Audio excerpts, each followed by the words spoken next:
here even in this YCS, and Noel is arguably playing the strongest deck in the room. He is one of those Speedsmith Yuval players, and as I just explained, the last remaining player from France facing off against Zeki here from the UK. Yeah, Josh unfortunately faltering on the bubble with a 7-3 record and about 8-3, I think, yeah. But yeah, he did indeed popularize the White Forest Runic variant, and Zeki is playing it here, going second unfortunately versus Ubel, and our Beckoning Beast is indeed a full combo, so we'll see what direction he takes with this, but yeah, lots of 1-2 card combos available in Ubel. We've seen it a couple of times this weekend. And ooh, we have the insulation from any disruption by immediately going into the Phantom of Ubel. It's going to protect our one. I suppose we had to use one of the Beckoning Beast's material here, so do we have another way to keep going? I mean, I will do. And I was about to ask, is Dark Beckoning Beast really just a one-card combo? It is indeed. You can check out the deck tutorial that we did on the pre-recorded feature. Do you need to play the Chaos Summoning Beast for it, or does it just work without it? You go beast for gate for beast. Okay. Yeah. That works. I'm convinced now. That surely works, but there is some Sauri Locals now even, so we don't even have to worry about any of those things when we also have the Nightmare Throne making way more than one card combo. The support cards of Ubel for the Spirit, that's going to fish out the Nightmare Pain, destroy the Spirit, and form a chain with the Throne to bring out lots of different bodies as well as getting the Squirmer to rotation. Silly was thinking that the Divine Beast structure deck didn't have any impact on the metagame, and now here we are with the Dark Beckoning Beast, the opening of the Spirit Gates in there as well. Well, yeah, if you held on to if you held on to those structure decks, you'll be very pleased to see the position of Ubel today. There's the Squirmer here, which can special summon itself when we have the Ubel, that can destroy the Ubel from more place. But first of all, the Throne is going to add the Terror Incarnate. It's going to summon itself out, as well as getting the OG Ubel out of the deck in the process. You see here the very, very old school spell cards being played. I haven't seen anyone play the third version, have we? Yeah. Ultimate Nightmare? We have seen someone this weekend, it was pretty funny, yeah. Okay. I don't know whether he actually summoned it, but we saw it in their list at least. It was pretty insane. And also in Master Duel Worlds. Oh, yeah, that's what they offer you. what's the benefit? Another special summon, I guess. Okay, doesn't it like miss timing most of the time from the Terror Incarnate? You're the little expert, yeah. You might need to come over tutorials and explain all about effects and stuff here, but anyway, we are searching out Shavara. Absolutely. I'm very curious if anyone I need to find another cave system. Base effect of Terror Incarnate this weekend to win a game. You know, the basically dark hole that it offers you. Probably, right? Because it actually does come up occasionally, so I would be pretty much sold on that.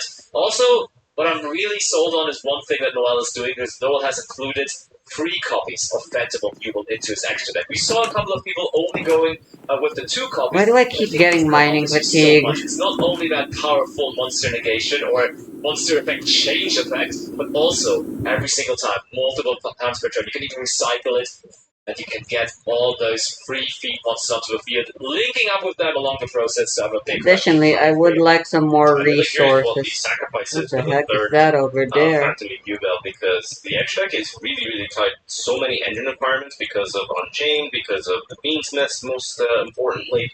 So yeah, does All offer, this because I guess, want the grind stupid game. fucking scope. But we are going to progress forward here with the Necroquip Princess, and most likely gonna bring out an Aerial Eater at some point here too. For my We have a sniper Ranger in rifle. hand Oh, that's even better. The number of appearance of the Princess just drawing a card is so good when you have the combination like that, when you can sequence it in that way that you can just draw an extra 3 card off of that Necroquip Princess.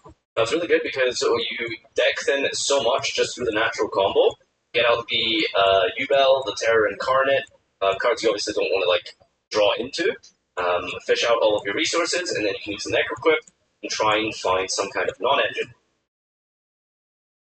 That is absolutely true. I think did not go for Shavara yet, did we? We haven't Yeah. so we could do something with Shavara here. Most likely going to destroy the Squirmer target. Yep, we're going to bring out the Squirmer. That's going to special summon one of the Ubels here. We're going to go for Spirit.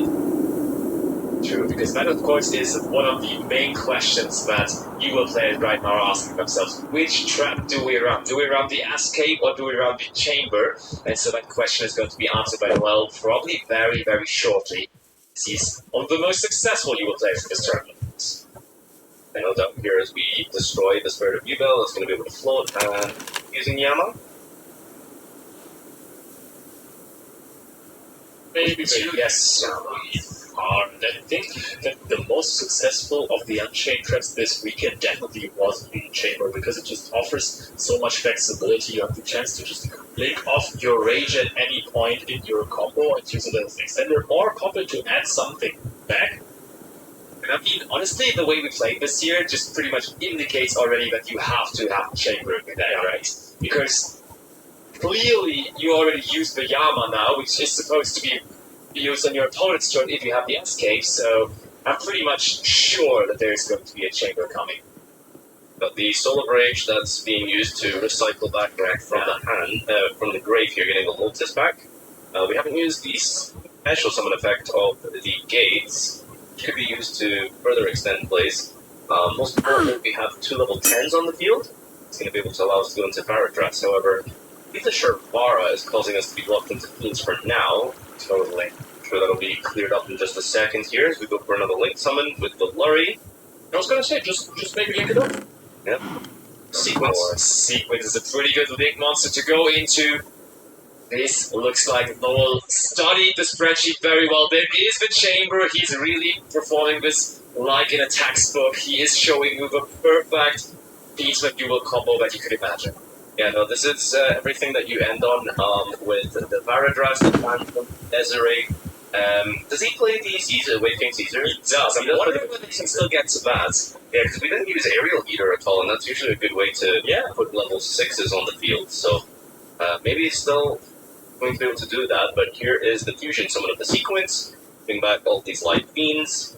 I think that we're deciding to go for Desiree. I think you have to decide Go somewhere different. Yeah, for Desiree or for the 15 Caesar, and in this case it looks like it is going to be Desiree.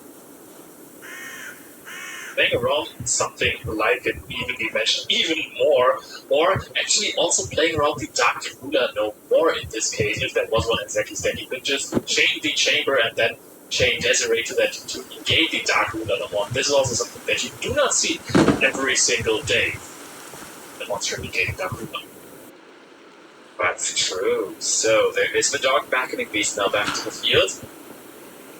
What Link monster are we going into now? What are we missing? Okay, Muckraker. Is Muckraker possibly a way to get us 2 level 6 monsters onto the field? Question, because Did we use Engraver? No. No, We're using the... Oh no, we're just summoning the Engraver back and we're bringing it back to Muckraker. That's false. Yeah, so Is full combo? He has a family though.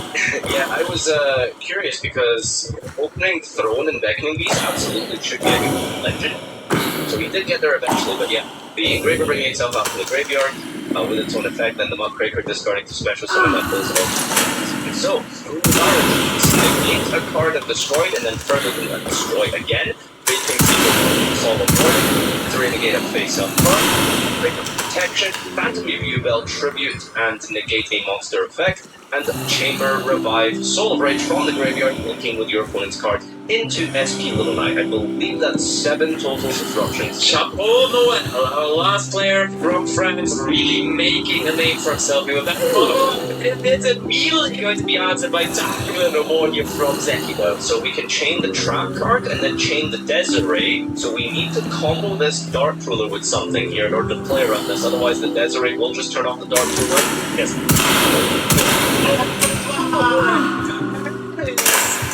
Back to all those cool monster effects. Oh wow, okay, so It's way worse now, because now the Unchained Soul of Rage is going to be summoned back before the Dark Ruler more resources is also going to be negated. Oh my. There's nothing left for Noel all of a sudden. I'm trying to think if there's anything we can do with we've used Yama, so too sure what you can really do here. This has to just be Cat. everything. Yeah.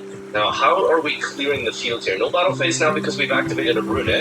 You're discarding Okay, you can discard at least because that is of course one of those white forest cards that will be able to replace itself. Yeah, so the White Forest cards work by when they are sent from the field or hand, I believe, as well. They can set themselves back onto the field, so essentially they act as somewhat free discard fodder, which is why we've seen them have so much synergy with the runic deck. Okay, there's the runic fountain, and now Some runic, we need some White Forest starters. We might be able to get into it with the draw of fountain once we trigger it again. Trigger it for the first time within the second. okay, another runic. That is probably going to mean we're going to get those draws. Is that destruction? It is. So once you take out your take, you take Well, the gates here because it denies some follow-up. We also do get banish cards off the top of the deck. I think destruction is 4 copies. Hits us Samsara, the Lotus, and some hand traps. you really need to. Even if you find that some engine, you need to find a way to out this entire field because yes, it is negated for now, but if you leave it on there, I think you're still pretty good. No doubt, you do need to make sure that you have a way into your White Forest and try and clear the field here. Okay, that's a LZ, I think. I'm pretty sure that was Diamond Dax, nice. LZ gets us Is fair there. enough just by itself. LZ is being activated now.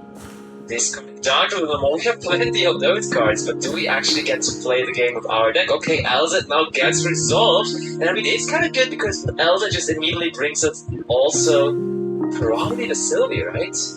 Maybe not the Sylvie, but rather the Ruxian here in the sides. Which one are we going to go for? That looks like Rusia. Yeah, that is going to be Rusia of the White Forest. This is our Chinner access here. Yes.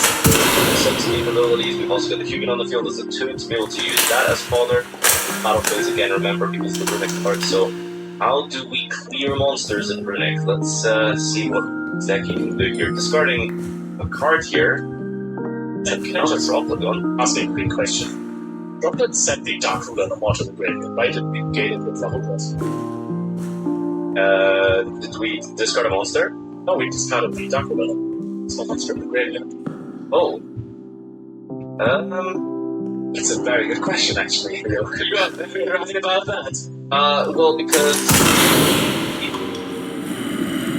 No, there's no answer to that. okay, so yeah, you can negate the droplet, but then Desiree can negate the droplet. Doesn't have face-up card on the field anymore because we send it with droplet cost. Oh, right. Oh, you're right. Yeah, no, there's the explanation. Sure. Absolutely right. Very well explained. Right, here is Coral Dragon synchroned with the Hugin. We use the effect to destroy something. We have not single here for 8. Scott Life Dragon Archie is a thing. I know, we go for Diabell first. Okay. We get a draw from this Coral Dragon. Chainlink 1, Chainlink 2. And we get to add back one of those. Okay, we just add back the droplet. Fair enough. Also, of course, we draw with Coral Dragon, as you just said. We need some more very impactful cards here. Not a spell. I think that's a runic, which could be very good next turn for some disruption in that draw, but just 4 spells in hand, 3 spells in hand, we can't really clear anything. I mean, the Nightmare Pain is also still active, remember, from the Dark Ruler. Yep. I mean, I think arguably Nightmare Pain is the more impactful card compared to the opening of the white gates, or opening of the gates. The problem though is, of course, gates can just get the Nightmare Pain back, so you have to get rid of the gates, because the other way around it just doesn't really work, because it just replaces it. Okay, we summon out Hugin. Can Diabell be treated as a tutor, by any chance? No, wait. Just going to get another runic fog. Do we have another runic here to keep on drawing?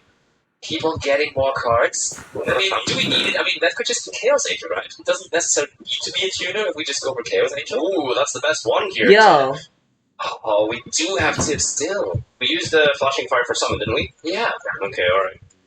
So what can we really get here that helps pick apart this field? Curse? This is about Don't get the last curses. Don't get curses. well that we can take. But, you could just use it to summon after you go into chaos. Yeah, So, okay, I guess. I was just worried because, yeah. Troll and Doctor in the main deck from Noel here, by the way. okay, 2 draws. So, what can we find off the top here? Now, the exciting part has been concluded. Like, we Dark Ruler Droplet. Like, it beats the entire field. However, we need to find the answers here. Oh, that was another thing that There's no way that he keeps on going. This field looked unbreakable, but Zaki is in the process of maybe really working through this. Is there possibly? Oh, we just keep on drawing. All right, it's so much fun. We just keep on. Oh, wow, and another L set. But how good is skill drain really? Because Yeah, if Zeki doesn't deal with the Varadras, the skill drain isn't going to be live next turn. True. Or we must use the Chaos Angel. He's going after the Entertain. But you can have a cool combination of just going for the freezing curse that we just searched and that shade the skill drain, I guess. That kind of works. Yeah, I suppose. Now, doesn't that turn off your own Chaos Angel's immunities? yeah, protection. It's pretty big though. But especially to be a bit.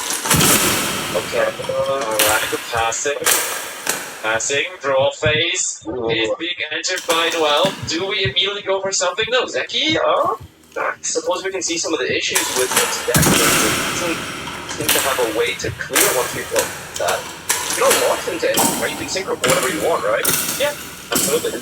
Really? Like, we don't play like Starlight or something? Well, I was gonna say that sounds like a pretty strong cover, a card that helps you to break the You field. got it on the side deck, funnily enough, but I assume that's for time. I think the plan here is to activate skill drain, then chain freezing curses on the Dazzling Ray, and when your opponent tries to activate Barutras, you just chain droplets and the freezing curses to negate the Barutras as Yeah, well. maybe you just do the same thing again, you're right. You just negate all the time now, and everything. It's also interesting to see that apparently the monster that's equipped to the Desiree didn't quote-unquote fall off when the Dark Ruler got activated, right? Because there were some cards in the past where that was the case, but here it apparently was just still on the field with that, which is rather new, to be honest. Okay, so we are summoning SP Little Knight. Did we use the Desiree? We used Desiree. Are we not activating SP? Oh, we are not. We're triggering the Desiree to send here. Oh, that's scary. Oh, random one. What's it, a skill drain? Which one does it hit? Oh, that's the old Zeki. That's Looking to the heaven, kinda, huh? Oh, no, Might that's have been skill a Oh my! We also get to banish the runic fountain there. Oh, that's rough. We don't chain the freezing curses to negate the SP Little Knight because the Varadras negates the freezing curses and then it destroys in the process, but maybe we could have had another runic card to summon Hugin and protect. And we could have just gotten the SP to the freezing curses, right? There's no Yeah, exactly. But wow, despite almost picking or having the tools to pick apart the field here, we haven't quite capitalized on it, and despite Dark Ruler Droplet of all combinations, Bull might still be in this. Yes, but still going strong. So the issue here is how do we out Chaos Angel? You could run over it. No, you can't. oh, it was just someone with 2 lights. Oh, was it 2 lights? I think so. It was Hugin and Hugin and Diet Bell, right? Yeah, Diablo, absolutely. Oh, right, Light monster as well. Okay, but how do you get the attack points? Do we have an access code? There is absolutely. The nice thing about Ubel is that you don't need to run over things. In fact, the bigger your monster, the better. Usually, there is still a Nightmare being banished, so that doesn't count for every new monster, and if you're playing a one-off, there's basically no way to recover it, so you're in a bit of a pickle here. Okay. Let's see. Maybe you should have had the Ubel Ultimate Nightmare in this position, huh? Alright, let's see if Noel can navigate us into and out for this Chaos. Like effect of Chaos Angel Battle, or is that one that makes unaffect? Okay. Darkest Battle. Okay. Is there maybe a spell trap card that could take care of it? I'm just looking at his. Yeah, how does the Requiem setting with that Engraver Mark? Does that count as a spell effect? That's the Engraver. That's the Engraver effect. I mean, maybe we just keep on hoping for an impermanence, because impermanence is a pretty obvious outfit, right? Yeah, you're right, but I think that's definitely an engine. It could be a light Chaos Angel. There's Druid's Woman's Bow, which is also not an engine way though, so also that's not enough. Oh, it's unaffected. You're right. Yeah, you're right. Okay, so the reflect. Oh lord, she coming. Oh! It's just the original UL that feels. But no, I don't think you need Nightmare Pain. I think Nightmare Pain is just offers you protection, doesn't it?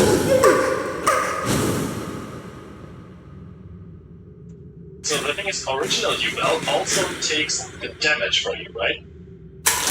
Yeah, okay, so, they both take the yeah, you just need the Nightmare Pain for the Phantom. And we didn't do it! That coach is empty! So it's actually now another turn that he gets here. I tried this so many times to just summon Chaos Angel and survive one more turn and it never worked. It's actually he's a prodigy of the Chaos Angel. Should Descent Masterclass again. He surely knows what to do with that Chaos Angel. Oh, is it the battle phase now?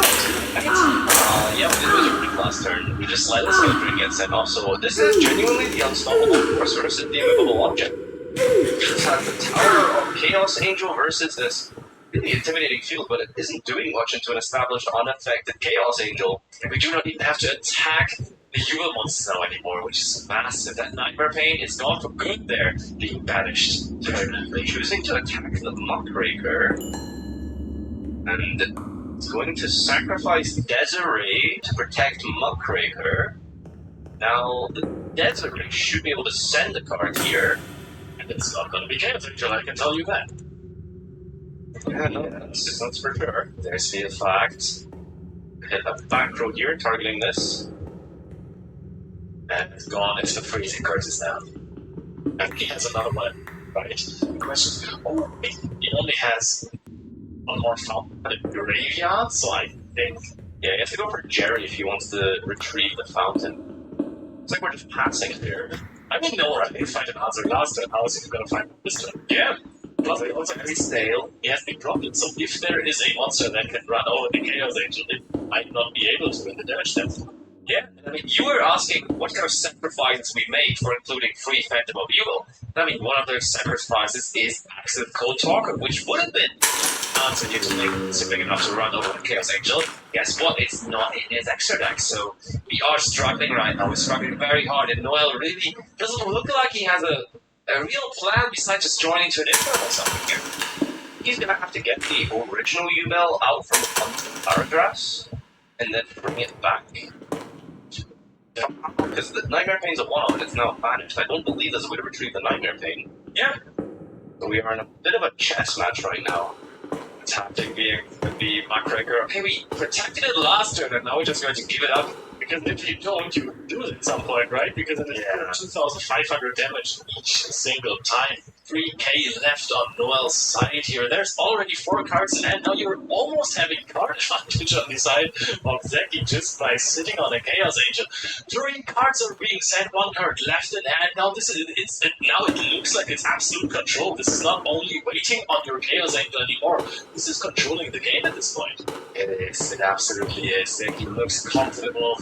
His facial expression has also changed. He was very, very happy after performing that big textbook combo, and now he sits there staring We found at it. the Angel, which seems unoutable right now for him. It's genuinely a staring competition as both players try and dig towards their outs here. Zeki is trying to establish a way to Jerry to then retrieve the fountain and then begin rolling those runics through fountain to draw, whereas Noel is, I suppose, trying to, I don't know, draw into an out? Should.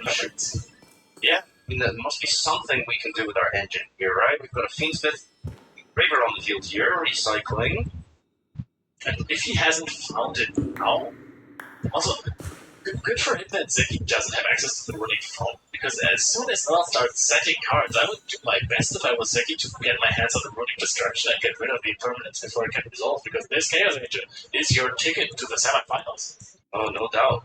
This is a really long game one here. This is real back and forth as these players, experienced in their own right, try and navigate through such a situation, be able to deal with each other's real quite sticky field here. Also, another thing, you said another possible win condition for Noel is to get the Yubel from Varudras, and if he attacks with Yubel into Chaos Angel, he now just loses. Yeah, absolutely. Oh wait, no, you don't take battle damage too. I don't think you do. Do you know? You take no battle damage from Metasimul. Stop, that's like pretty much all just counteracting.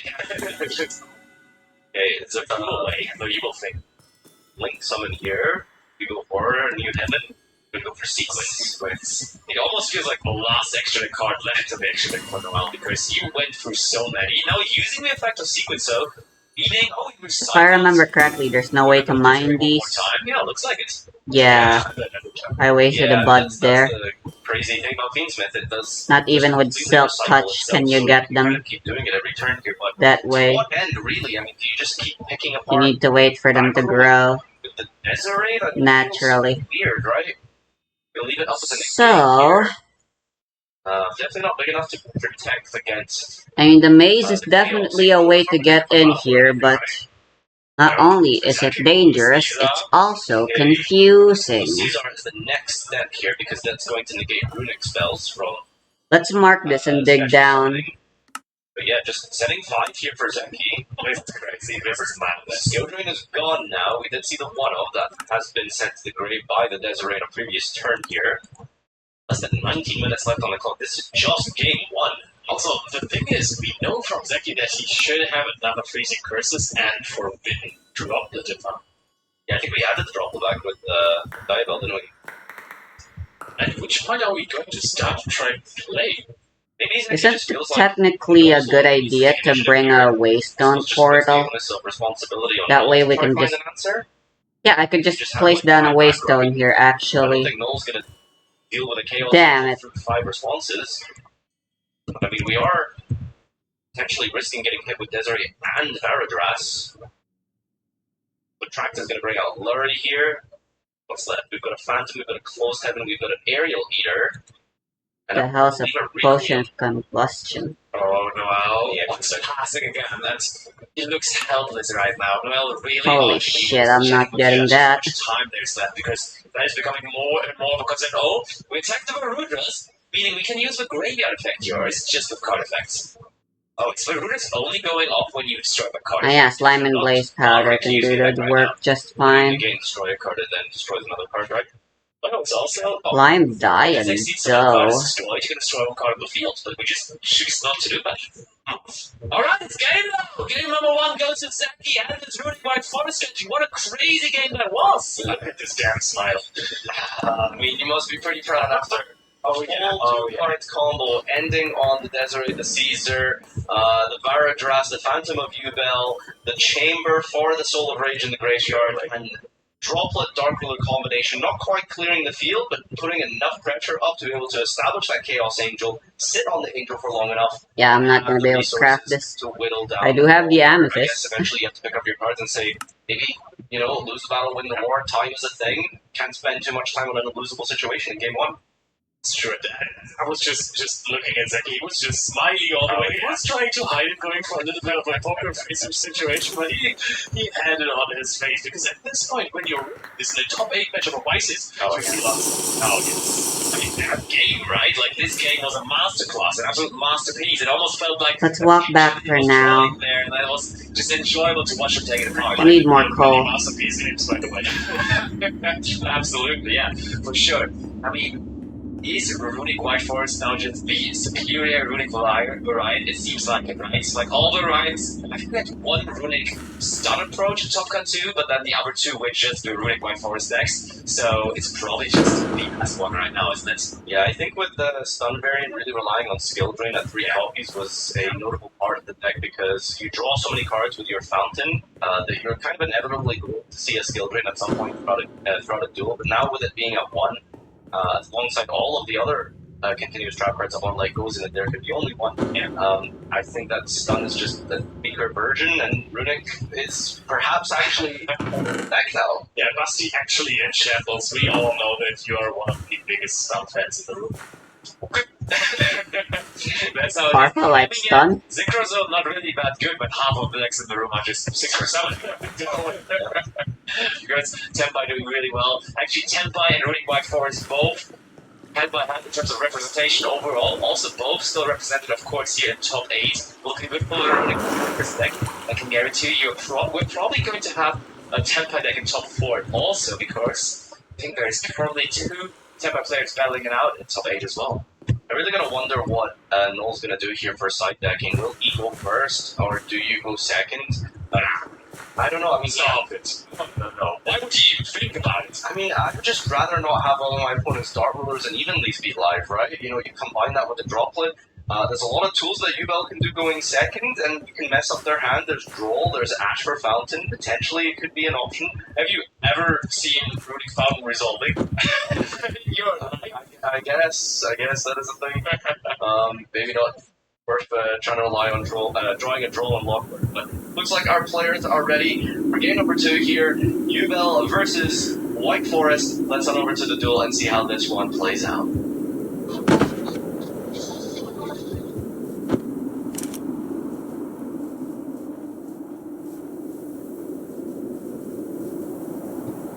Another honorable mention about the top 32 is that we also had a basically pure White Forest deck with a toy engine in there with toy soldiers, toy box, and toy tank. Oh yeah, version's really cool. It's a lot more combo heavy, I want to say, in some ways. Oh my! I for a moment thought Zeki might have actually had to go first, following your call there. Well, doesn't Zeki? I think you were completely right. I think Zeki is the one going first here. And he just with his card of Aurelia. Unless this is turn 2? You can just use this card for a just because you know it, right? They're just. Noel is going back into attack. Okay, because Noel was just sitting there not really thinking about his hand. But now he has to think even harder with that for Aurelia is holding on. Locking in gear, deciding how far of a combo he can do with Aurelia. There's one draw. Yeah. Sara, the Locus. There is another Aurelia, and that's yeah. So I think that was the delay there, right? Is that he was just thinking on whether he wants to just go in and drop both of them. So one of the things that you can do with double Brilliant situations is you can activate one Aurelia. Your opponent's probably going to feel inclined to play, but then when they inevitably get to a part where they do sort of activate, in fact, that's I know I have a waystone somewhere. Double value. Yeah. Yeah, exactly. Whereas the issue with activating double Aurelia immediately, your opponent might just be like, okay, pass, I'm just going to let you go -2. Yeah, especially against the Runic variant where you know, hey, you're probably not going to beat me in one turn. Yep, and takes the card advantage, of course. Very important for things like discarding the beginning. But here comes the Nightmare Pain, destroying the Spirit of Yubel. It's going to add adding Terran card. Oh, we might just be going for Phantom Pass. Oh yeah, I think that is the plan. There is Yubel coming in. Definitely, I think Noel knows that there's a second Aurelia waiting, because what would Zeki think about there? There must be something better than Phantom Pass, right? Because you can just always go into the Fleetsmith engine that doesn't special summon anything from hand. You can set up a Desiree. Let's see. So there's a normal summon on Lotus. Yeah, keep on going. You're alright. This could be Yama, this could be the Fleetsmith engine. What are we going for? Yeah, it's just one of the close to heaven, and then because Yama would require you to go into Shabara, which is another special summon from hand. That's true. I want to be minimizing all of your specials from hand with this turn here. Didn't search out the Squirmer because, yeah, you just don't want to give your opponent any value for that. There might be a world where Noel wants to do one more special summon from the hand, but that's going to be the perfect opportunity to chain the second Aurelia, so we'll see if that comes up here. To be honest, that one would also just mean Upstart go. And look, here we are again. There is Phantom Elevation. It could be 2 draws. Is one with another go. I mean, yeah, Upstart's still a good card. Yeah. Alright, going into Phantom of Yubel using the Terran Incarnate from the hand, and then, oh wow, we're just linking again. Gonna go sequence this time? Well, in fact, he's just going for Desiree Pass then at that point. Oh, going through 3 Phantoms turn 1 is, It was the second one, right? Yeah, okay. But, I mean, we're probably still going to handle one. yeah, that's the thing. So, it's a lot to commit to, especially in a duel where you probably expect some sort of a grind game to happen here. I mean, that's why he's playing 3, right? Yes, sure. He has some experience with the White Forest matchup here. Alright, looks like we're gonna go Desiree. Set a card. I mean, let's be honest. Is that much better than just Fantasy? I mean, Jesus Christ. better, but not really that much better, is it? Suppose you cycle through your cards, Yeah. your deck rather, trying to see some non-engine for the following turns to deal with back roll.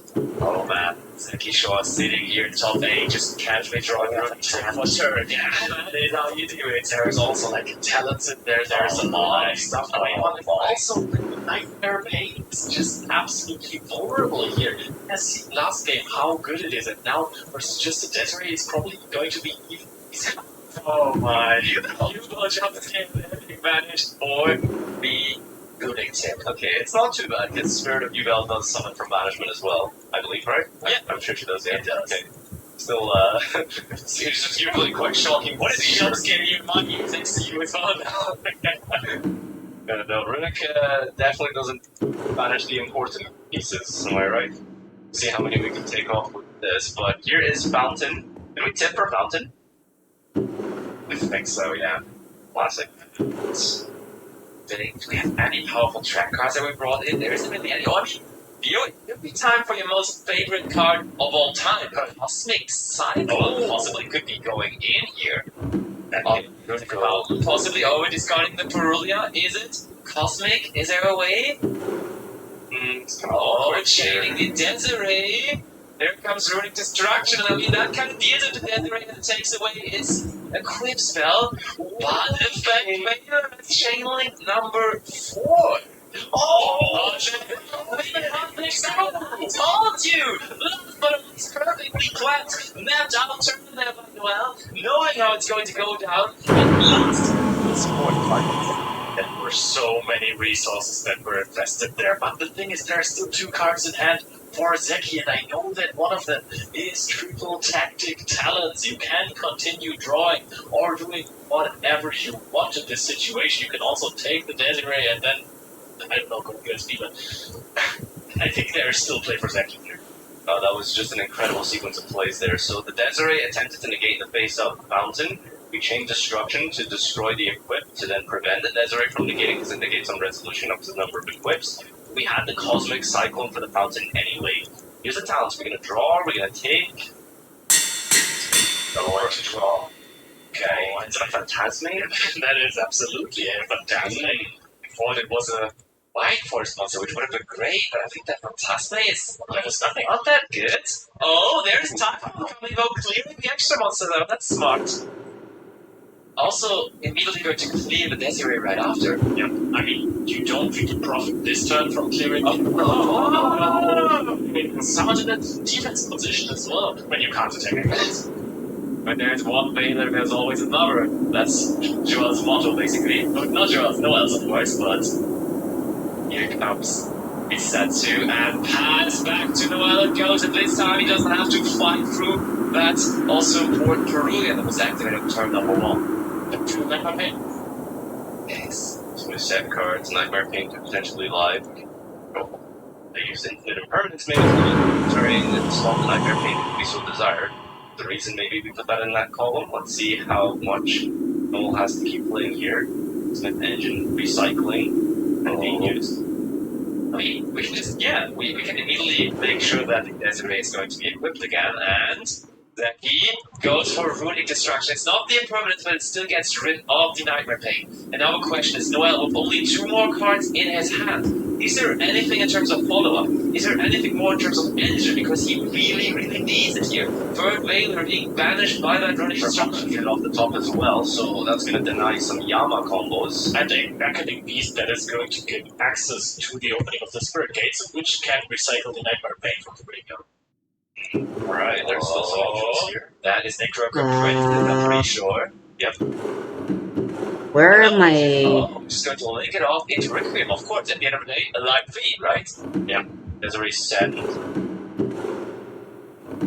True, the graveyard effect, that's massive actually, if we have another play in that. This engine is completely crazy. The flexibility that you have once you have these Beatsmith cards to your deck is just massive that I think that this might be a turn where we're going to deal some damage, which is going to come into play rather soon because there's only 6 minutes left, and now we have to special summon those freezing risks.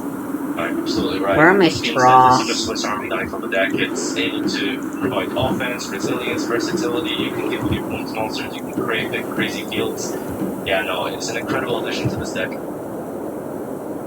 Wait, actually, how does the game with our good old time won't work? Is it 3,000 tech or more? It is, right? Yep.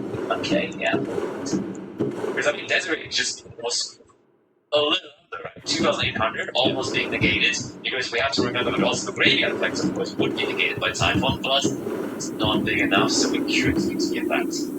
Yeah, I find a little problem in this matchup, given that most of the cards that are allowed displaying are zero attack monsters. Yeah, and now it's gone as well. And Graver is so good.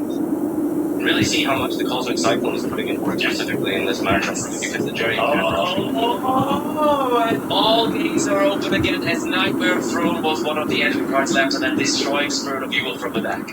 It's just incredible, right? The Fiendsmith cards alone dealt with 2 cards. Then you just have Throne to be able to continue there. Wow, we get to summon out Hugo through the effect on Spirit of Evil as we were mentioning earlier. That easily goes also. I think I want more bags. Banishment. True. Yeah. Banishment, as we like to call it. The Crimson Grey Skirma too, but there's so much that we're going to get here. There's so many monsters, and honestly, we talked about there not being accessible talker in the extra deck of Goel. This can be side deck though. When you're playing it against a macro deck like this, it's probably going to be one of those cards you want to bring in, right? Nah, I think you're absolutely right. Despite the fact that Null was going first, I think in this specific matchup, access code just has a lot of value. You can always find Yama, oh, don't pick up your deck. I have a material of other. I have a material of common here. Gosh darn it, this is where the paper and the string were supposed to be. Link summon, you can special summon Phantasme, that's going to draw 2 and put 1 back. Oh yeah, I think one of them was a Perulia. Straight back to the deck it is. I think it was a White Forest or not stranded. Dark Forest, yeah. Was it for Perulia? I think it was a White Forest card. Why would you shuffle back the White Forest card? I don't think he did. But maybe it was just also seen. I'm 100% sure it's Dark Forest, yeah. I trust you. Targeting protection offered from the Phantasmic, potentially, if necessary. And I think we don't have a battle phase next turn, so that's also something to keep in mind here. Yeah, so we're going to go on this one. Yeah, flax could be a way to get more string, but I can't grow anything right now. Cyclone, huge impact, but also a price of 1,000 life points for it, and therefore we're currently behind, so Noel has to find a way of dealing damage here. So, looking at this Jerry, I'm scratching my head thinking how you out this Jerry without triggering it. Might be a little bit difficult, especially with a target protection of Phantasme. Yeah, 1,000 life point cost from the Cosmic Cyclone technically has Zeki in the lead here, so I mean if we hit 0 on the clock, then Zeki will take this down 2-0. Very elite Turbo. Good way to extend here. Using the effect of sequence to period summon it out. We're missing the aerial eater on the first duel, but this time we go for it. Very great addition. Getting the Fiendsmith Engraver from the deck here.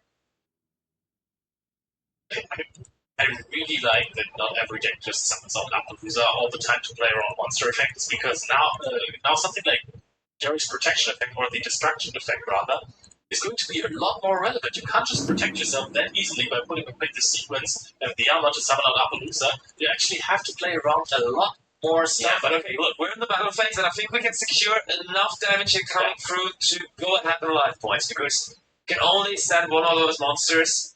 Yep, Gary FX getting rid of one, and then there is going to be massive damage coming through, and you gotta remember, Zeki doesn't even have a battle phase to strike back next turn, so that attack from Engraver is really crucial and important for Nola right there.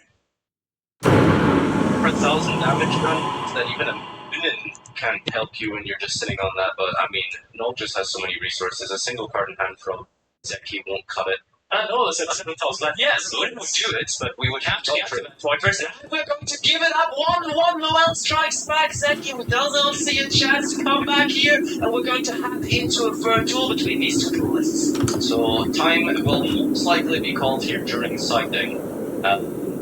Just double check with the judges, but I believe from here, of course, this is top cut. This is no longer Swiss round, so the team procedures here will result in a draw. You have to check that it is in the middle of the duel. Therefore, you have to go for a 3 well, because it's during sighting. You then begin game 3 as you would normally for that game 3, but then it is 4 extra turns. Yeah, and then from there. Yeah, it's the first turn 0, as some people say, and then 3 extra turns technically, but yeah, in the end it works out to 4 turns. And I think it was very smart of Zeki to just scoop there, because there's some specific extra rules to when it does actually happen before the side taking. Because if it does happen before the side taking, you are actually then just forced to not side deck and go into game 3 immediately without any changes to your deck. And I mean, Zeki was just prepared for going second, and now you can choose to go first. You can roll a die to see who gets to begin the third duel then. And I can also I'm actually so surprised everyone is still alive here. some options, not in the extra deck anymore, like a Lacrima, Yeah. but something that can be quite crucial. But we have the 4 turns anyway, so I don't think that this is going to be a deciding factor in this best of 3. Yeah, so we'll have to see how this one unfolds because, again, it's not just end of phase anymore. As you can see on the clock here, time has been called from a little time wizard companion here. And yeah, it's going to be 0, 1, 2, 3, 4, or is it 0, 1, 2, 3? 0, 1, 2, 3. 0, 1, 2, 3. It's like 4 total turns here. Most likely, Zeki's going to want to begin here. And yeah, make sure that we can get full control of the field. And over the course of those 4 turns... The weather here is warm enough that it's still only just raining. Yeah, I mean, skill playing, one of the very, very important parts for the runic white horse strategy. Is it not going to be a stack now anymore? Paying 1,000 line points is a hefty price, isn't it? I think you keep it for 4 turns specifically. Yeah, really? How are you going to gain line points then? We tried to do that before. Okay. I mean, the interesting strategy is in the first, and you go to 9,000, you pay back to 8,000. Or maybe they actually died. Bring out a Chaos Angel and deal a bit of damage if that is even possible. It's even through a skill upgrade. Nightmare A, if you get access to it, it's going to be a huge problematic factor because if you twice, you are definitely going to be up there. I think so too. If you can't take, but I don't think skill is going to be there, honestly. I think that's just going to be too much of a risk paying 1,000 line when you don't even really have a proper duel to play with only those 4 turns. It's too risky. But I mean, that's just me personally. I can totally see it. You're completely right because I have watched the player side in front of you. See it. I'm going to not believe it. No, look at you. It's a intelligent remember. Well, I think it's just a case of the skill dripping of 1-0, so it's like there's too much work in here, but yeah, Zeki's still kind of frantically signing. Maybe he's never been in this exact situation before. I don't know how many people practice exactly 4 turns. You know, end of phase has become the norm now, so yeah, I mean, that should be, like, you should do that at home, right? You should play test that situation because you need to be prepared for everything. So let's just make the first day be, we test the 4-turn time roll day, right? First day time roll day, I don't know. Words are being said. Yeah, it's one of the words of all time. There's a lot of... Damn, I think the villagers here are all dead. I won't spoil it and reveal just yet, but there are a lot of cards that are going to be able to assist in time. I'm gonna run out of which is, you know, roasted mutton chops soon. Important card in this matchup, and I think that's going to be the deciding factor is how many times can you resolve Fountain. If you get 2 off, I think he's going to be in a commanding position, unless Noel do something about that. And of course, there's Cosmic Cyclone. That's another debate. Does Knowles take out Cosmic Cyclone? Yes. I think he keeps it in. He has battle faces, right? That's the difference. I think you need it. Yeah. It's nice. Yeah, I mean, like, if I'm maybe I have to put me up there are 4 turns, yes. No, but like, as soon as I'm getting put onto the spot when time is close, when you have to play those scenarios, every card that has to pay life points, I'm out of there. And that card was also out of my deck, but maybe Noel sees that difference. Let's find out as these players are sighted up in time, ready for game number 3. Remember, there's going to be 4 total turns here. Let's proceed to the table and see how this top 8 match unfolds.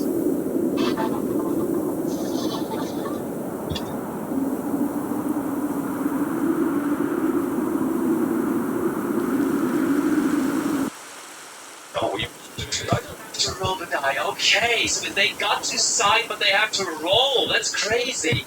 Okay, alright, so I think Noel won it. A 6 versus a 5, right? I think Noel won it there. Oh, Yes. my, that is kind of touch. That is crazy. And I think that might be how this actually be. Wait, no, isn't that good for Zeki? Because otherwise, if he starts and he only has one turn, it's up to he can't really hard to deal damage. Has a battle phase on its first turn, basically, where you can break the field and skip the battle phase, then kind of has a battle phase on the fourth turn. Yeah, but honestly, I just don't think you're really going towards that battle phase goal. You're playing a runic deck. That's just a niche scenario that you're looking at the battle phase. I don't think you want to bring yourself into that position. You need those runic cards. There's just like half of his deck are runic cards. How are you going to break the opponent's field without them? You just need to probably go with Moonin. And you can do that now. Yeah, You can use them to break the field now, but if you start with the runic cards, you don't have a battle phase afterwards. you're right. That's true. Let's see how this develops. Also, of course, we have a little bit of a debate here on whether you keep in those cards or whether you get them out of your main deck. But of course, Noel and Zeki, they are the ones that are going to answer those questions here. They are the ones where it's important because they are going to be the ones playing this out. Alright, so yeah, just double checking since apparently we were yapping with the decision of the dice roll. You do get a dice roll, however, it is still going to be 4 turns. Oh, that's confirmed for sure. It isn't going to be end of phase here. So yeah, this is turn number 1. And yeah, Null is going through his combo. Looking pretty convincing with the Samsara Lotus beginning. 2-card combo as of yet displayed, and seen that Zeki does not have too many hand traps, or at least none being used yet. So you could potentially see a repeat of that game 1 with that Droplet Dark Ruler combo. Oh, it is a 2-card combo. What Nightmare Throne. Noel does make jokes. Noel is here to perform the biggest combos of the tournament, and he did that in game 1, and he's ready to do it again. The thing is, I saw in Zeki's hand that he had loads of runic cards. I saw one trap card, which might be an event, which might be something else, because we have what we're going to be playing, if we're going to play go first or go second. And this is a card to keep it even if you might go first, right? Because we'll always discard it. Yeah, sure, but I don't know. It seems kind of. You know what's a very interesting card against Yubel? Ghost Sister and Spooky Dogwood, because they're summoning so many monsters with 0 attack, so you would really have to wait for a super specific moment, right? You just have to wait for Shavara. That's what I was thinking as well. You just gotta wait for that specific moment, and at that point, they already did so much, so I don't even really know how big of an attack that card would be anymore, but it doesn't seem like or feel like Zeki has access to that card anyways. Dogwood seems particularly weird against Yubel. You do have to make. I mean, it would have been. Yeah, I'm just thinking because like any monster they summon is usually going to be 0 attack, and you can risk having your turn pass there. So we do wait for the Shavara. I'm just wondering, maybe by that point you've already established a Phantom. Yeah, that's the thing. Absolutely. So, don't really know whether that card is good to keep around for that deck, honestly, because it really feels like it's such a small usage, and that might just be too late. But let's see. So he has a lot of traps in the side deck here, and either he hasn't brought them into this matchup, or just hasn't drawn them, which could be really unfortunate. We already saw Perulia. There's a bunch of other things as well here that hasn't been used, so... Here is the Shavara destroying the Spirit of Yubel. We bring out Bell from the grave here. Triggering Yama, actually. Brings back the Spirit of Yubel. Yubel brings out Yubel, and that's 2 level 10s. That's true. You know what? A card that we could totally see here as well is another feat, not a light feat, but a fire feat in the side deck of Mel. I think we might see some resonators in this game as well, but who knows? Is he going to get to that point or not? Probably the way into that would be Aerial Eater, I would assume. You just send it with Aerial Eater and then bring it back. Muckraker, Red Resonator is the card that I'm talking about. Yeah, probably right. That's a solution, yeah. You know, you're absolutely right. See if that actually comes up here. I don't know how much time cards are necessary for Null, that's the thing though. It's probably worth it, but I'm just thinking, like, if you just power through a powerful enough field, then you don't really need to worry too much about time because you are guaranteed a battle phase. Maybe only one isn't enough as we cycle through. Wait, can you enchant these? Field breakers and runics. Exactly. Then you're very good to go if you gain like 2k life points and something. And pretty much, I think so as well, because going for all those crazy fields is just going to suffer against all the roots and also the Dark World and Art of the World, and those cards also just leave them without a metal phase and without dealing any damage. So I can see that resonating. Sure. Is that going to be the new summon right there? Find out. First of all, we are just Did you sign out something? Get there? Oh, you signed out for Rudras? I think months ago it's there. I don't think so. He's you get 2 cards. And there is probably X code. You're never ever going to must be that there's a Rudras is going through it. I think I saw something that there's the only XD monster in like emotion to overlay. Yeah, so it has to be a Rudras that he's forgotten to find it out. Like, what are you bringing in for it? I see Unpaid Soul of English and X Gotoka plus Light Refuse being the only options in his side deck that are for the extra deck. Do you, like, you do value X Gotoka, but do you value it more than You thought maybe he's going second. Yeah. The Barudras hasn't helped with this game. because you're Wave King Caesar. That would be a good card to side out instead of Baragras for turn. I saw it exceed, and I think it must be with It negates 2 things though. I suppose, but the thing is, like, you have to really, open insane for the Wave King Caesar combo. Okay, so I see the area. Oh no, that is, yeah, it's just the Caesar there. Look at it, I'm pretty sure we're going to see it just there. Oh yeah, I mean, he's definitely not sided out both of them, so. That's for sure. I hope for it. I'm pretty sure I saw an exceed monster, but that is Necro Princess first of all. Do we have a way to maybe also trigger the draw effect of the Princess here? Like, you could probably summon using the 6 and the 10. Okay. Now let's see what is sequencing from this turn here is, well, last French player left for the tournament. Can he keep it going for his French YCS here for this Germany YCS? Oh, we're not going for a real tennis. Not going for this league. Just altogether. Maybe for Desert, it looks like it's the material being sent. There you go.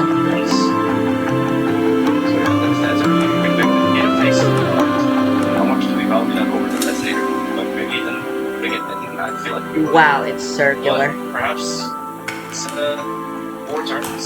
Feels like the life gain isn't necessary. Honestly, you Yeah, it's like the combo, we just didn't go for it. can say a runic deck that plays field breakers. I think leaving some of the leaving stuff like that instead of completely extending your hand into your field, it does feel kind of good for me. Oh, okay, we get you draw off the Princess now. It's still on the field, and now we discard it, and therefore. Oh, we didn't activate it though. Damn, I can barely see anything with the scope Of mounted course, I'm pretty sure it's optional, yeah. Necro Princess says, yeah, on this thing. activate. But a little bit of a situation for no here. I think realizing the Baragras out has maybe caused a couple of missteps and the nerves to come out. But I don't think that the end field necessarily matters in this matchup because you either win because your opponent can't break your field or you don't. If they are able to break your field, they're basically able to break everything. I'm probably agreeing on that, but let's see. I'm a Dark Ruler and drop it around. It's 50-50. I mean, yeah, the thing is, you need to combo them. You can't really deal with just one, right? With the Desert. Oh, it's like, you know, you got a mind record now, too. Alright, over to the key. First turn of this very special top 8 match here. Third game, no more games after this, but still a couple more turns in theory. It's a turn 2 out of 4. If you're just joining us wondering what's going on here, time has been called. We are in top cut with the time having been called in the middle of side decking. So we performed a dice roll to see who will go first. And Noel opts to go first here, and Zeki is now on his first turn, 2 turns each. It's a fountain for a freezing curse on the Wave King Caesar. And it's particularly interesting. It looks like Zeki's trying to fish for a draw here sometime. There's also still the Desiree. Maybe he's also trying to lure out an interaction because I can see, I can see double talents, a trap card, and I can see another fountain ahead here. So we found for one it is. So we really in need of a good draw here. That's like, what are you getting here? Where they never play so small. So maybe just the same thing again with the fountain and another deck. Goodness. He knows that there is talents on the deck of Zeki on the one side, so he is definitely aware of the deck. Plays the first turn, and you're also very much inclined to just negate the fountain. However, I do agree on letting it go here to play around the triple tactic talents. Negating one single fountain draw feels weird, especially when you've got 5 other cards in hand, potentially 4 other cards in hand. This is such a bad hand on Zeki's side. And it must feel even better for Noah when he sees down there's another big fountain. Because that is kind of giving him a tell there is not much going on in the opponent's hand. And so we're going to go for the Runic Slumber next. And just for permanence because that very we're negating it now? Did we activate Desiree? Oh my. Gates both cards and now we have triple tactic talents alive. Do we have an answer for that card? Is there maybe an Ash Blossom in the hand of well, at least playing it? Blossom does seem like hard to keep in this matchup, honestly, for the amount of draws that this deck has, but double checking the text on Nightmare Pain there. And yeah, I feel like this talent absolutely needs to be draw. Get those 2 cards. Pot of Greed, your way to victory, or keep an open field for Noel to attack it. What is your option here, Zeki? Is there to be draw time? Triple tactic talents. We need to draw cards. And they need to be good as well. What are they? 1 and 2. Wow. That is more. Those are phenomenal cards. It's pretty bad, but the tip at least is really good. I mean, no matter what you do with it, that's the issue, right? The fountain has been negated. Yeah, Gary retrieve it. I think it's just right back to farming for resources. There's also Once winter ends, hopefully I'll be able to do some other stuff as well. It's not that great. That one that's already shuffled. Yeah. So I think by drawing the freezing Persevere alongside the tip, that's going to be a problem. But at least the tip first of all. So the Wind King Caesar has been negated by freezing curses. Desiree has used his effects on this face-up fountain. We have a monster effect from it, as well as the Soul of Rage in the Grave. Man, you can't tell me Lana died.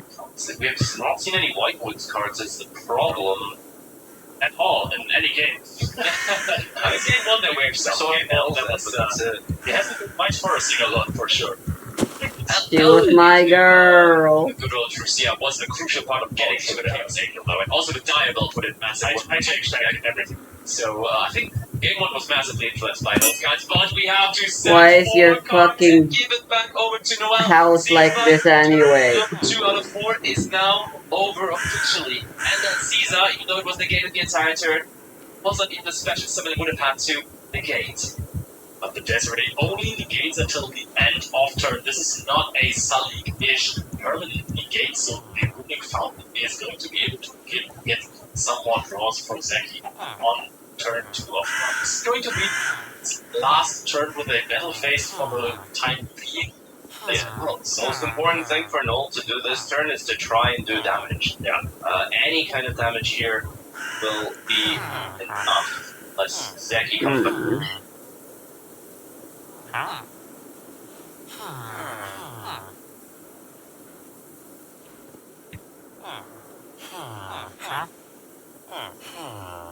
We need a way to expand this village, as well as also protect it, maybe. But honestly, my own protection comes first.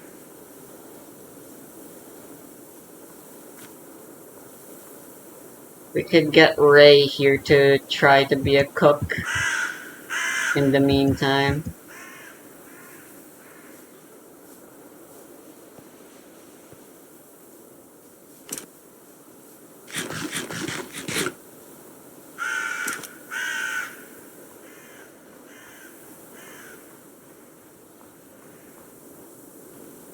Or, you know, I could learn to cook on my own.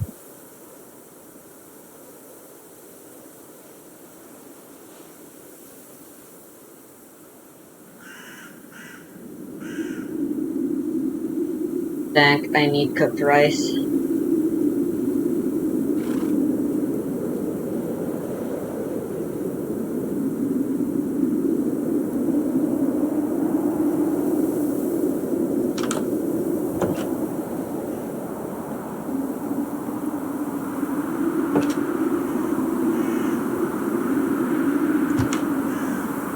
There must be cheaper alternatives. I know there are.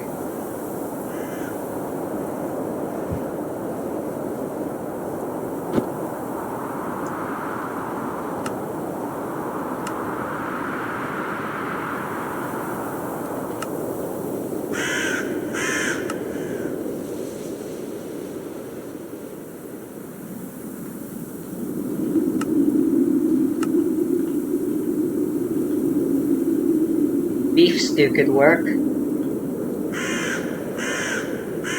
Carrots and potatoes and beef are quite plentiful.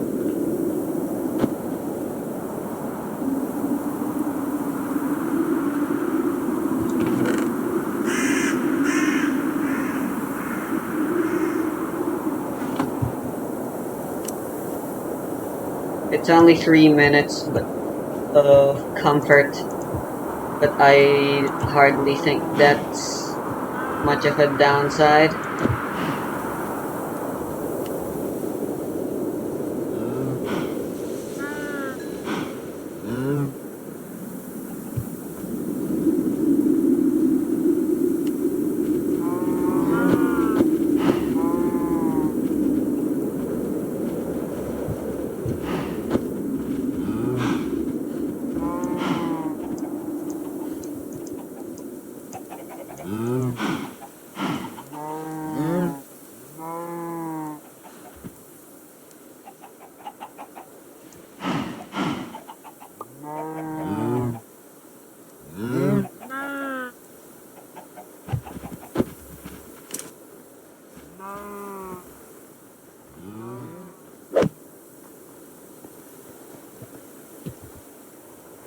Is there a way to tell the seasons? I think there's like a calendar item.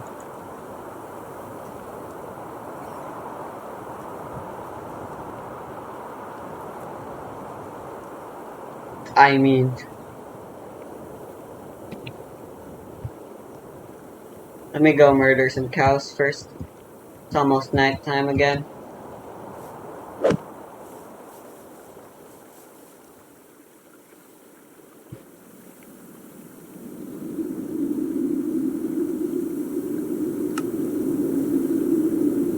Yeah, bisons drop them as well.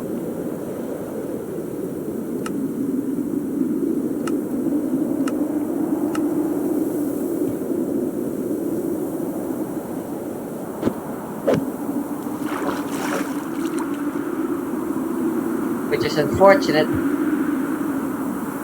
because right now there aren't any bisons.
That makes this the third time.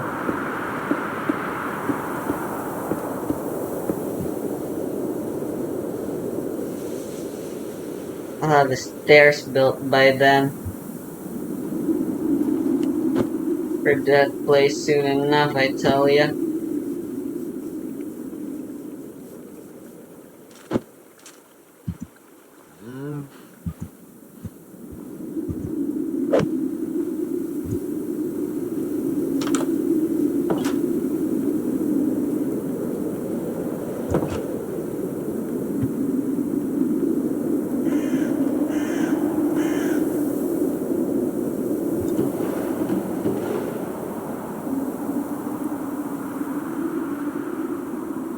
I have plenty of raw beef right now.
I was under the impression it would be placeable.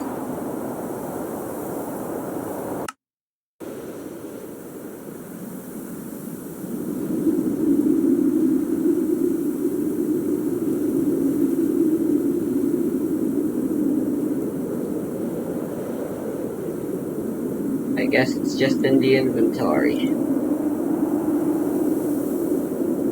It's late winter, so probably not that long now.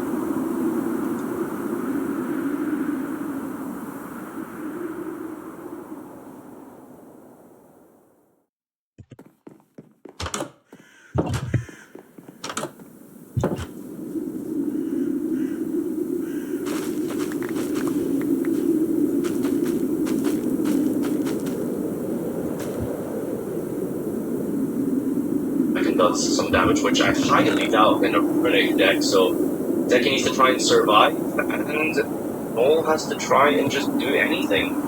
I'm very curious to see how this turn plays out, because yes, you have very good tools to defend your life points. There's, however, also Nightmare Pain, and I think that he searched a Destruction with the Unique Tip at the end of half. So he should be able to roll for a little bit with the Freezing Curses, summoning out something, trying to get some more draws. I mean, this is going to be a crucial one. Have to go negating the Wave King Caesar. Okay, right away too. I figured that you're trying to use Destruction on Pain and then gate the Desiree, try to get some more draws. It doesn't really feel like the Freezing Curse does that much, right? Because this turn, how many monsters are they going to special summon? Okay, there is now the Destruction taking care of the sequence and an equip spell to the Desiree. That means that the Nightmare Pain is going to live to see another day. Doesn't make her fun. Yes. The most important thing here is that the Fountain gets the resolve. Yeah. There's a lot of cards on the top here. All of the cards. Basically. Nothing. One-up opening vanished. Definitely noteworthy, but the field, of course, already created. Fountain for free. That would be. Yes, and we are having a response. Yes, and a response. So. No, we are going to draw free cards. That's crazy. Yeah, relics are what we need here, and very important ones that need to be drawn. I think there's a. No, did we use the Slumber? Is the Slumber set? Slumber can prevent one of these monsters from attacking. Did use Slumber, so drawing Slumber would be good, and then of course me Flashing Fire. So those are the cards you really want to shoot. Spooky Dogwood.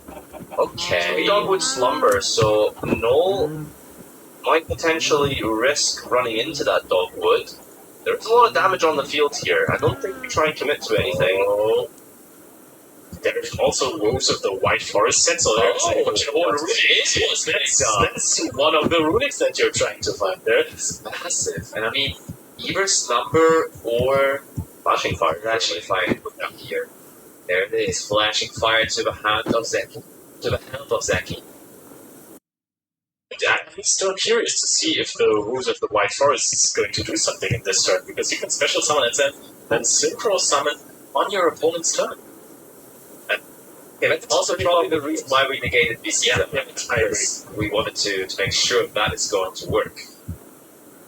It's weird because Null might be in a position where he feels like 2 monsters isn't enough to deal damage, since we have to try and navigate through multiple runics in the hand here, especially the search spell Flashing Fire, so it isn't guaranteed that something is summoned.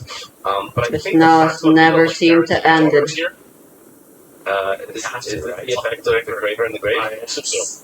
Got a Dogwood for sure. I mean, just Phantom Negate, right? Then that's Phantom Gone? Yeah, but then you can remake it, and then you still have the damage portion of Phantom. Yeah, fair. So you just rather want to have it as a discard, or what's I think maybe the discard for Dogwood is better, right? Yeah. Clearly, that's what. Oh, this is Pillager Outpost. He absolutely did not use that.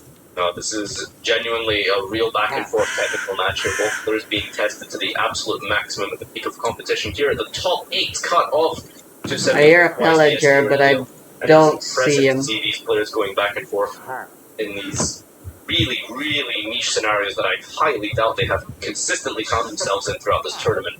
And I think Zeki, I thought he was done there. He does the Requiem effect, so just a little bit later on the same monster that is supposed to be summoned here. No way. Is that true? We didn't negate with Phantom? There's no way. Phantom is absolutely live, right? I think so. We used curses on what? Waking Caesar? There's no right Torah. I mean, possibly there is the chance that there is no more Yule-class Destroyer in our main deck because they vanished all of them. Did we cycle through all of them, maybe? They vanished cards Holy like shit. possibly? I don't know. We just need to put everything into attack here and do more than 80. Does the OG bell deal damage when it attacks? I guess it does, yeah. With the Nightmare Pit, it's like a clue. Yeah, so the issue is I don't think Zeki has enough to prevent this, so while he's ahead on life, he is in danger of just taking so much here. It's nowhere near game, but it's a lot of damage, and I don't know how he's going to recuperate from this. The death rate is 20A. They do about 20A. But you can shoot the boost to block one of the big attackers. I mean, okay, Slumber first of all, good enough. And the thing is, as soon as you summon out a monster to stop one of the big attacks, that monster is going to be destroyed by battle, and therefore then the Yubel and the Phantom People don't do damage anymore as the monster is gone, right? So, that we have been able to get enough monsters out here to prevent all of the attacks. Are you not trying to get back these up? I mean, that just gets negated by Phantom People and then the carry. I mean, no, it doesn't get destroyed. If you just attack with both Yubels, that's enough damage. Yeah. True, we can test on Jerry, 1,000. Yeah, we can just choose not to replay yet. Okay, 1,000 damage, so that is you go 88 on the second side. Do we lose here? Because I think now that we have basically blocked the attack of the Desiree, and we're taking 1,000 damage. Second one, they're flashing fire on the Phantoms.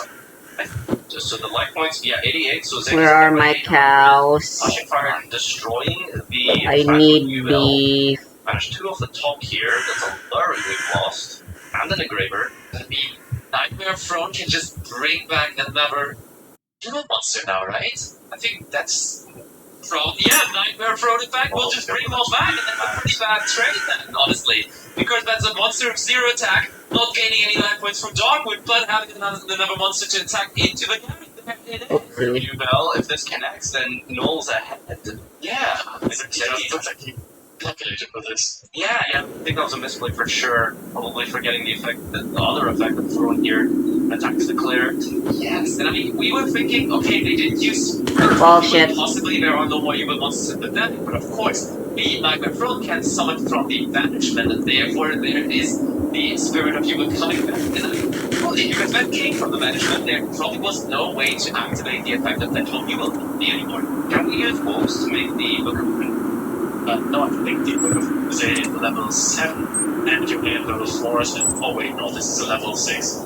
It is a level 6, yeah. Yeah. Is this not possible? Wow, we're This kind of We are ahead of line, so the attack of Spirit of Evil has went through. Look at that. Wow. Zeki is at 7,800 life points, and therefore behind in life. But if it is not going further than 7,800, there is just a runen that is necessary for They're this. still attacking with the sea level right now. we need to stop Caesar here. Need to. We need to stop Engraver, right? Okay, we sent an engraver with the Gary, okay.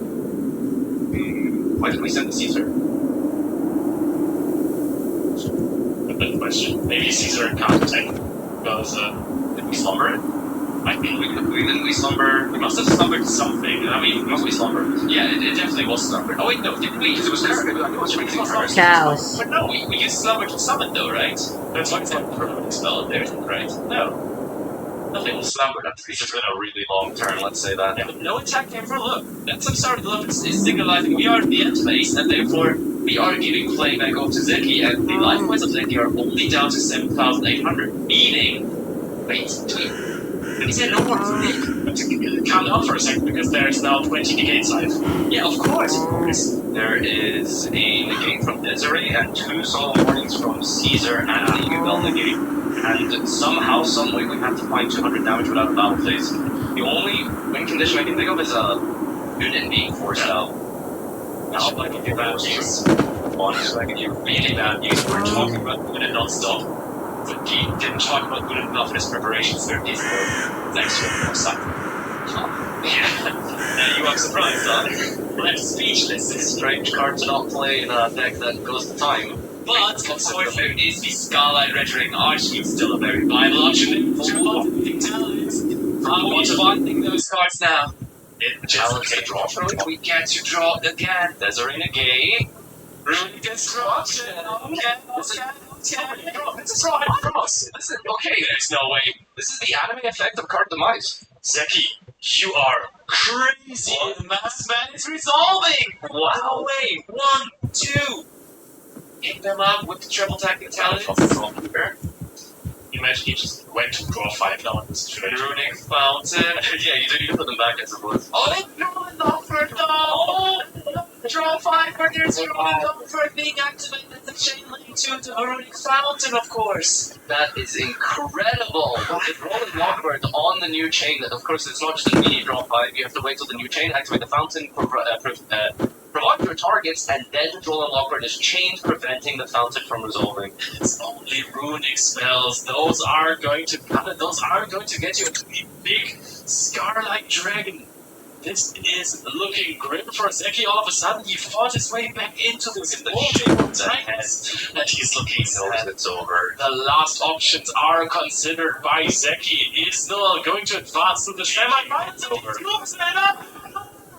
The last soldier of France here is going to advance to the top 4 of YCS Lille. That was an exhausting match. Wow, the amount of brainwaves coming and emanating from that table, it's incredible. What a back and forth interactive game of chess where you have to navigate through multiple disruptions to identify these 1 or 2 win conditions in your extra deck, to deal with the Chaos Angel, to deal with the exact amount of life point difference in 4 turns of time. Unbelievable match, genuinely. Noel Hamel, probably more like Noel Jubel at this point, because he is that Hugo player now going into the top 4 of this tournament. Still, as you said, the last soldier here of France, trying to bring it down, bring it home to the French, because when was the last French man winning a YCS? I don't know. That was YCS London 250th. Last Jubilee YCS, actually, so maybe this is a reoccurring scene, because it was Samir Bashar, or one with Sprite against Top Climate, where the finals maybe we see in France versus Germany or even later on versus Serial Schwarzkopf who's a costly last German. It's really besides having two Canadians in top 8 minutes top 4. We don't know. Yeah, don't know yet. But while we are talking about all those things, why do we not go over to the bracket and really quickly check out which players are actually left here in our competition? So let's have a look and see how it is going over there in the tournament, because of course next to the feature match there's plenty of other matches going on right now. There we have them. Herman Hansen, Swedish national champion, first out the Swiss, undefeated in this tournament, going off against Julius Schwarzkopf, which is of course also an absolute powerhouse. Yeah, the German national champion. Yes. So, I mean, it's a national champion top 8 there. That is a genuinely incredible game. We've also got Yassine versus Thomas Arendt here in the top 8. That is Canada versus the Netherlands on that end. I believe that's Ubel versus, could be a mirror match there actually. Mario D versus Fernando Egea. There we have Italy versus Spain. Also, like, everyone is represented. It's really cool how in the beginning there were so many French players, and now all of a sudden have one each, basically, with it being rounded off by two Canadians. It's kind of crazy, honestly. Wow, it's such an incredible tournament this has been, and we've seen quite a spread of different decks throughout the Swiss rounds, and we did manage to feature quite a number of them actually, so do check out the YouTube channel and the Twitter for links to the various ways to access social media on the Twitch or the YouTube. That's Yu-Gi-Oh! Card EU, and you can take a look back at some of the action here. And it's probably maybe where I was initially saying it. Like, maybe it's now 120, like 125. Like, I wouldn't be surprised if it doubled if everyone's trying to go to this now because they have to replace their mana crypt. So, yeah, I'll just stick with my same number. So, the high sale for this exact edition of Mana Vault in the last 2 days, $150, and it seems to be sticking at like $148.99. Okay. Yeah, makes sense. Yeah, big increase. And you said I don't like. I just want to clarify one thing. This is a potential replacement for Mana Crypt. It might be the best one. Mana Crypt was that much of an outlier. I mean, it was that much of a best in show type of card that there is no clear replacement, and this is probably as good as it's going to get. Any more coping, would you say? Yeah, whatever Mana Cave is, it's going to have huge shoes to fill. You watch, it's going to be Mana Cave. Everyone's going to laugh. Dude, if it's literally called Mana Cave, the comments on this video, like, updated in, April 2025 when Mana Cave is real. Like, I'm just going to be part of the conspiracy then. Everyone's going to be like, oh, SIBO had the insider information. Oh, yeah, for sure. Let's do another one. Okay. I like one. There's still two more that are banned. Okay, so we're 2 of 4, so I've got a 50% shot, regardless. Another fact, great, thanks. Sacrifice blank. Add 3 mana of any one color. Spend this mana only to cast your commander. Whoa! The first part of this is Lotus, right? Yes. It's Black Lotus was also add 3 of any one color, right? Yes, that's right. Okay. But you can do that for anything. Yada yada, the best card ever. But it's only for your commander. Yeah. Like, okay, I am curious. Do you think that's good? So I know from like the 2 games of Commander I've probably played. You probably understand that casting your commander is something people like to do. Yeah, like that's kind of like the whole design of the format, so I would hope so. Because it's not like colorless either, like all these other vaults and crypts and caves, right? So like if you have, which most commanders I imagine have color in some capacity, even if they're dual color, right? Like, so if you play, how much does this cost? This costs 0? Oh my god.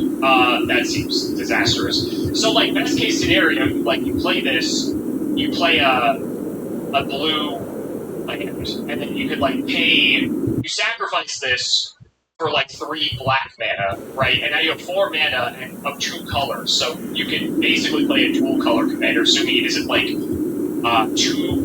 if it is 2 color, you just flip it around. You know what I'm saying? You can play multicolored commanders with this on turn 1, basically. 2 color commanders, yep. Yeah.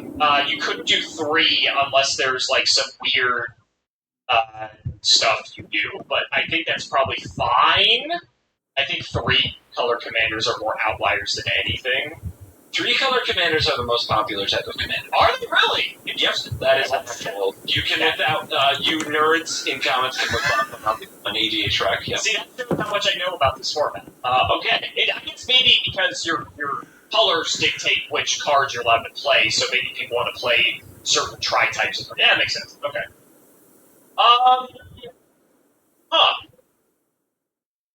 See, I mean, I've learned that mana cheating's crazy. That's nothing new. You can only do it for your commander, but, like, who cares? Also, so the commander tax, if I recall, if your commander dies, you can replay it, but it costs, like, 2 more? 3? Correct. Yep, 2 generic boards. Okay, yep. So could you use this to pay that as well? Because it's generic, right? Okay. You could, yes. Okay.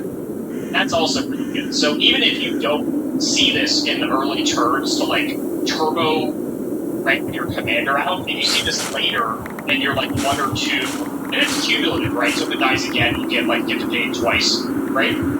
Yes. Okay. So yeah, so even if you see this later, it effectively is like, oh, you can just pay the tax of this card, or like the tax and a half of this card if it's like the second time around. That seems insane. That seems like every deck would play this card. I'm struggling to not see a world where you wouldn't. I don't know why you wouldn't want to play this card. I mean, it's the name of the format, it's Commander. I can see this being, though, like a Soul Ring argument, potentially, depending on like where this card is slotted, and they don't want to hit this card because it's somehow like synonymous with the format or something. But you also showed me the Soul Ring thing, and maybe this is one of the cards they're also hitting to stop the fast starts as well, just because it's 3 and it's free. Like free. You players love free. We love free. We love free. Too much, I think.